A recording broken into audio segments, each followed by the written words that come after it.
we got to talk about Deshaun Watson because when the Niners are slow playing things and they're saying they like Jimmy Garoppolo and like, will they?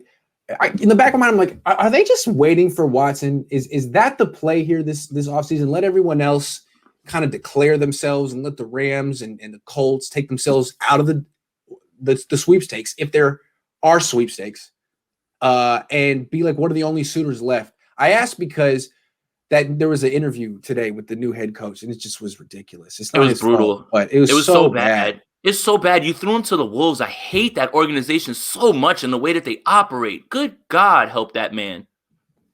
Yeah. I'd never heard of him before.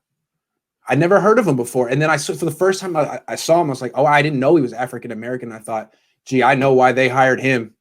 They're just trying to make Deshaun Watson happy. They don't, and it's like Watson's like, I don't even know who this guy is. Like, it's not that easy. I asked you for Bieniemy, not him. That's and you just got me thinking. Like it's like, oh man.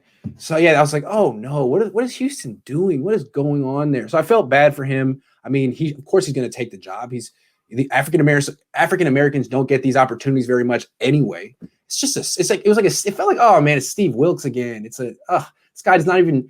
He's being set up to fail. This is awful. Absolutely. And when things go left and everything, he's going to take the brunt of it. And I think that's false, just because the organization is just trash top to bottom. One year, probably. Yeah, awful. And look.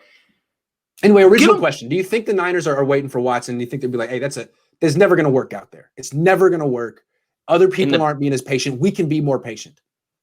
In the back of their mind, it's something that's there. And I think that they understand the climate. Houston's not taking calls. He's our quarterback right now. So this is going to play out much closer to draft day, if not on draft day. The problem is we've seen this organization wait for whatever they thought was going to happen, and then you wind up missing out on everything. I love that you connected it to the Kirk Cousins. It's like the original sin that this Niners regime committed. Passing on what was in front of you because you were waiting for something that you couldn't even guarantee. And they could be doing that again this year. They're like, look, we like these college quarterbacks, but none of them are a guarantee. They're all college guys. They're rookies. Why don't we just wait and be patient and go brick by brick and get Deshaun Watson? Yeah. And what if it just doesn't happen?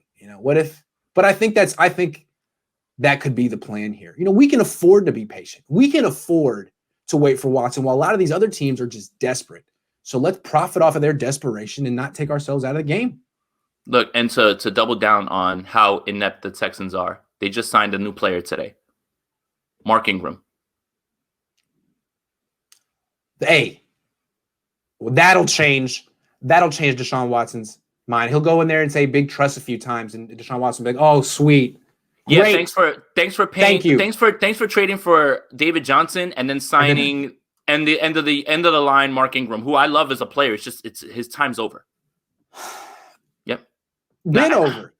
Did it ever start?